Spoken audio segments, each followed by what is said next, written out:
unang State of the Nation Address o SONA noong July 2022, inahayag ni Pangulong Ferdinand Bongbong Marcos Jr. ang kanyang pagpapatuloy sa independent foreign policy ni dating Presidente Rodrigo Duterte. Anya, sa ilalim ng kanyang pamumuno, ang bansa ay magiging kaibigan ng lahat at hindi kaaway ng sinuman. With respect to our place in the community of nations, the Philippines shall continue to be a friend to all, an enemy to none. The Philippines has always been open and welcoming to all our foreign friends and visitors. That is our worldview. That is our culture. But let me be clear. We are very jealous of all that is Filipino. Idinagdag pa niya na magiging mabuting kapitbahay ang Pilipinas at hahanap ng mga paraan para sa pakikipagtulungan sa layuning makikinabang ang lahat. We will be a good neighbor, always looking for ways to collaborate and cooperate with the end goal of mutually beneficial outcomes.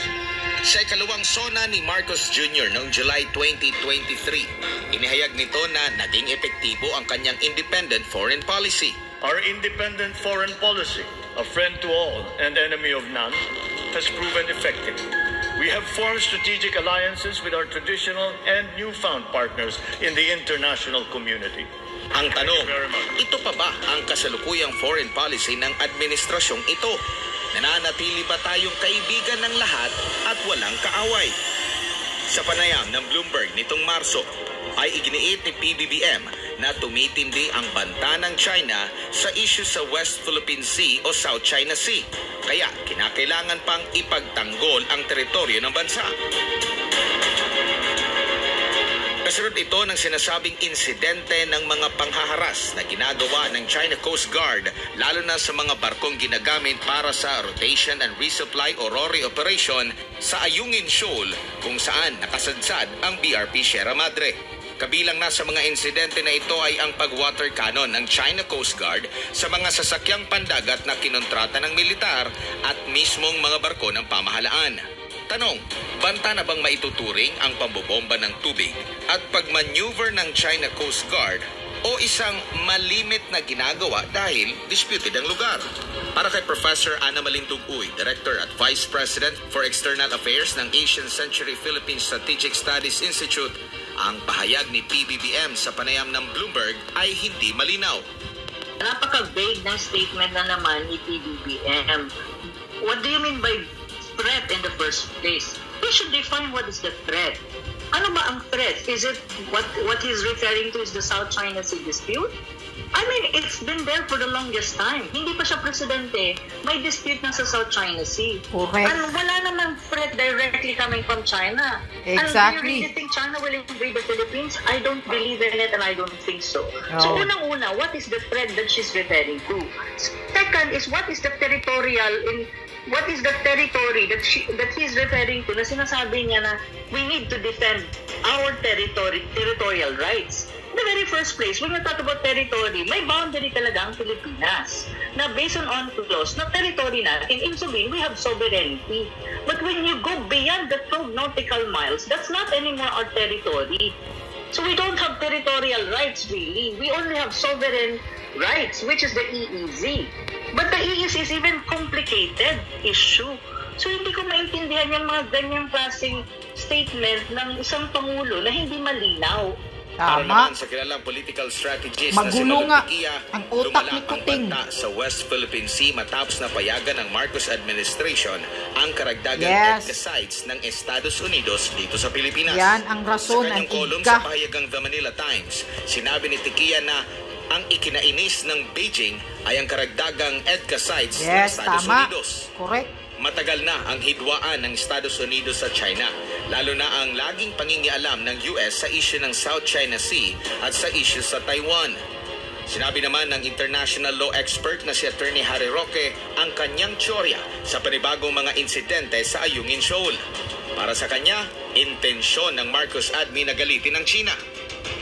Ang aking teorya dyan ay talagang pinaiinit ng Pilipinas para magkaroon sila ng dahilan, tayo, na tumakbo sa mga Amerikano at sabihin natin, Mutual Defense Treaty, tulungan nyo kami, inaapi kami. Bakit ko naman nasabi yun? ganyan. Alam niyo naman Tama po, yan, noong panahon ng dating Rocky administrasyon, sinasabi. bagamat hindi naman ito talaga binding on the new administration, no? Pwede sila gumawa ng sarili nilang pulisiya, naiiwasan itong mga ganito mga insidente kasi nga nagkaroon ng kasunduan. Basta status quo, walang problema. Kung ang dadalhin ay tubig at pagkain lamang sa Sierra Madre, yung mga kasanduluhan natin doon, walang problema. Pero ang nangyayari, nagpipilit din ang Pilipinas ngayon na magdala ng mga repair materials. Dahilan, kaya tuloy sinasalubong sila ng water cannon. Ang tingin ko, talagang intensyon ng Pilipinas na talagang galitin ng China nang sa ganon, magkaroon ng ganit, mas marami pang ganito mga insidente at makakatakbo tayo sa Amerika under the Mutual Defense Treaty para labanan ng China. Pero aking teorya, mabibigo tayo dahil tignan man natin ang nangyayari sa daigdig. Yung nagsalita recently si President Biden kung ano mga prioridad nila sa Asia, hindi po niya nabanggit ang Pilipinas, nakasama doon sa prioridad niya. Wala rin nabanggit sa WPS. O BFF tayo. Oo, akala ko BFF tayo, pero hindi naman binabanggit na tayo tutulungan at binibigyan at hindi binabanggit na prioridad yung ating sigalot sa China sa paglalaban ng teritoryo dyan sa West Philippine Sea. So yan ang aking teorya. Talagang pinaiinit natin para makisali sa gulong mga Amerikano. Ang mga Amerikano naman, dahil meron na silang dalawang gera na sinusuportahan dyan sa Ukraine at sa gitnang silangan, ayaw nila ng pangatlo. Kaya mabibigo na naman tayo. Mauulit muli ang ating kasaysayan na umaasa tayo sa ating mga big brothers na mga Amerikano para sa saksaluluhan tayo laban sa China na wala namang mangyayari dahil hindi naman sila magre-responde, no, sa ilalim ng Mutual Defense Treaty. Ganito rin ang nakikita ni Professor Ana Malinduguy. It's like staging a drama. Painting China as the aggressive party. Kasi kung tutusin, mayroon namang water cannon din ang ating PCG eh. May water cannon eh. Pinakita pa nga nila yan last year ba or somewhere. Basta may water cannon na pinakita, demonstrate nila na may water cannon din. Ang mga vessels natin, Coast Guard yan. Of course, it's equipped supposedly with water cannon. Bakit hindi sila mag-water cannon din? So nag-water cannon yung dalawa. It's just normal. It's not a normal incident in the South China Sea. But what I mean is, this water cannon thing are part of the measures kapag may nire-reprimand or nagre-respond sa isang insidente ang isang Coast Guard ship. Lalo na kapag feeling nila may intrusion sa kanilang pinoprotektahan or something. Naniniwala naman ang international relations scholar na si Sas Rogando Sasot na binaliktad lahat ni PBBM ang kanyang mga pronouncement noong panahon ng kampanya hinggil sa kanyang magiging foreign policy. Bumaliktad din ang Pinayagan niya ni utak ni PBBM Putin na ngayon. lumawak ang presensya ng US military sa bansa sa pamamagitan ng karagdagang EDCA sites.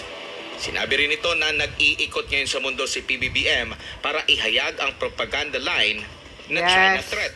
Sa panayam ni Boy Abunda noong Enero 2022, sinabi ng nooy dating Senador Bongbong Marcos na kung magiging presidente siya, ay hindi siya hihingi ng tulong mula sa Estados Unidos para maresolba ang sigalot sa Pilipinas at China. Yan ang sinasabi. Ito dahil ang problema ay sa pagitan lang ng dalawang bansa.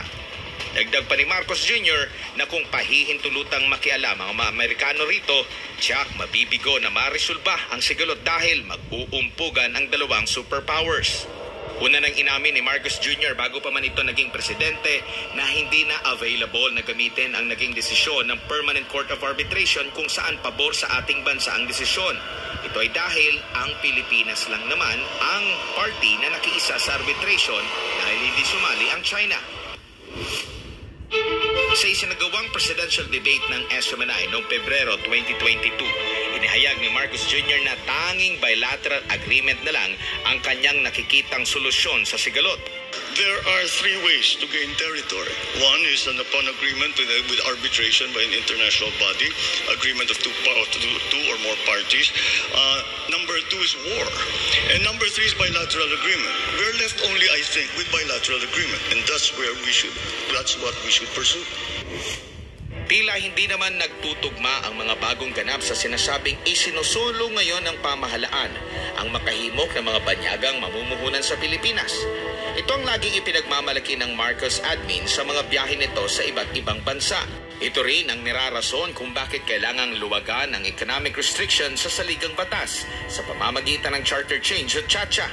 Ngunit, paano ka makakahimok ng mga foreign investor kung tumitindi ang mga sigalot sa ating rehiyon At nagkakaroon ka ng kaaway, bunsod na rin ng pag-uudyok ng isang external power, ang Tama. US. Kunyari, nanggaling sa Germany, biglang gusto ng isang malaking higanteng negosyante na pumasok dito, biglang naparinig niya, ay sandali lang, magkakaroon pala ng gera. Correct. Diba? I mean, Sinong these papasok? are all mixed signals na pumapasok dyan sa naratibo ng Pilipinas.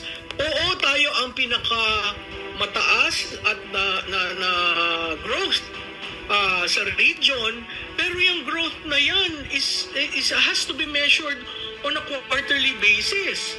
So hindi ibig sabihin yung growth na yan ay pataas ng pataas. Yung growth na yan ay pwedeng bumaba kung ang mga policies natin ay hindi magkakatugma. So mahirap yun.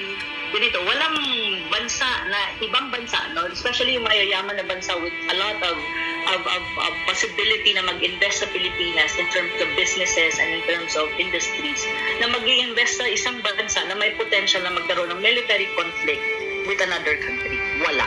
That's one thing that I can tell you. Why? Correct. Because mahirap kasi sa isang investor ang mag-i-invest ka sa isang bansa na nakikita mo sa horizon na ang geopolitical situation niya at ang foreign policy niya magulo. Magulo Sa talaga lumabas na yun. December Correct. 2023 survey ng Tama. Okta Research na kinomisyon ng Armed Forces of the Philippines. Yan ang sinasabi ko Sinasabing sa tatlo din sa vlog apat ko. na mga Pilipino ang handang lumaban. Sinong mag-i-invest sa Pilipinas na ang foreign policy magulo? Tapos ngayon, ang lahat ng sinasabi ni Kuting bumaliktad Para sa Pilipinas sakaling magkaroon ng conflict laban sa mga dayuhang kalaban. Ang tanong ngayon, interes ba ng Pilipinas o ng mga Pilipino ang ipinaglalaban ng kasalukuyang administrasyon? O ito'y interes ng mga dayuhan? Interes ng Ano dayuhan. ba ang sinasabi ng ating kasaysayan Yan ang patungkol kasaysayan. sa ginawa ng Amerika sa Pilipinas? Naaalala pa ba natin ang mga ito? O muli na naman tayong magpapalinlang sa bansang minsan na tayong kinawawa at inabuso? Correct. Yan, see? Magpapalit na ba Amerika tayo pa o rin. kaya nating manindigan Ay, para sa nang-aabuso kapakanan ng mga noon. Pilipino na siyang ipinaglalaban ng ating mga bayani noon? Malinaw na nakasaad sa Section 2 ng Article 2 ng 1987 Constitution na itinatakwil ng Pilipinas ang digmaan bilang isang instrumento ng pambansang pulisiya. Ayaw nating maging proxy o pawn ang Pilipinas sa sigalot sa dalawang dambuhalang bansa, gaya ng nangyari sa Ukraine. Tama. Ang Correct gusto yan. natin kapayapaan at kaunlaran sa ating bansa at sa bayan. Una nang sinabi ni PBBM na epektibo ang pulisiyang friends to all, enemy to none. Maraming magandang naidudulot ang may mga kaibigang bansa na makatutulong sa ating paglago. Mismong sa bibig na rin ni PBBM nanggaling, kung hindi man magkasundo, ang pakikipag-usap pa rin ang paiiralin hanggang sa magkasundo.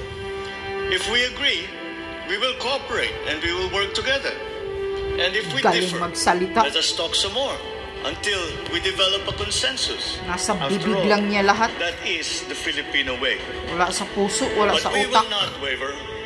We will stand firm in our independent foreign policy with the national interest as our primordial guide. Kung matagal na itong pinaninindigan ni Marcos Jr., bakit biglang nagbago ito ngayon? Yun na nga eh. Ano ang dahilan? Kung titindi ang sigalot na ito, handa na ba tayo sa magiging epekto nito tulad ng gyera? Jack, labis na maapektuhan ng Pilipinas. Maraming kinakaharap ngayon na pagsubok ang taong bayan na dapat unang matutukan ng gobyerno. Nariyan ang patuloy na pagtaas ng tingnan ang presyo bigas, oh. ng mga bilihin. Taas ng Problema sa presyo. korupsyon, iligal na droga at kriminalidad. Ikaw, dapat ka magtanong, kailangan ba talaga na ganito ang approach natin? At ano ba yung gusto nating ma-achieve sa approach natin? Diba? Kung hindi natin na-achieve, gusto natin, dahil sa ginagawa natin, baka naman may problema doon sa gumagawa ng desisyon. At kung ganun nga, dapat isipin natin na baka kailangan ang palitan ay yung nagdidesisyon para magkaroon ng mas rasyonal na pag-approach sa issue na ito na sustainable ang solution, na merong incremental changes na nag-accumulate upang para mas maging solido at matibay ang changes. And of course, yung hindi iisipin na kailangan ninyong ibuwis ang inyong buhay. Dahil ang solusyon involves sending you to your death doesn't have any solution. Okay? Kung ikaw ba'y nakikipag-away ka sa iyong asawa, ang solusyon ba ay pakikipagpatayan? Hindi. Ang solusyon ay pakikipag-usap. At katulad na rin ng sinabi ni Bongbong Marcos noong 2022 sa kanyang unang-unang SONA, ang Filipino way ay mag-usap tayo. Kung mag-agree, let's cooperate. Kung hindi pa tayo mag-agree, let's talk some more until we reach consensus. That's the Filipino way. Yan po yung Bongbong Marcos na nawawala ngayon at sana'y makabalik na sa kanyang tungo sa iyo.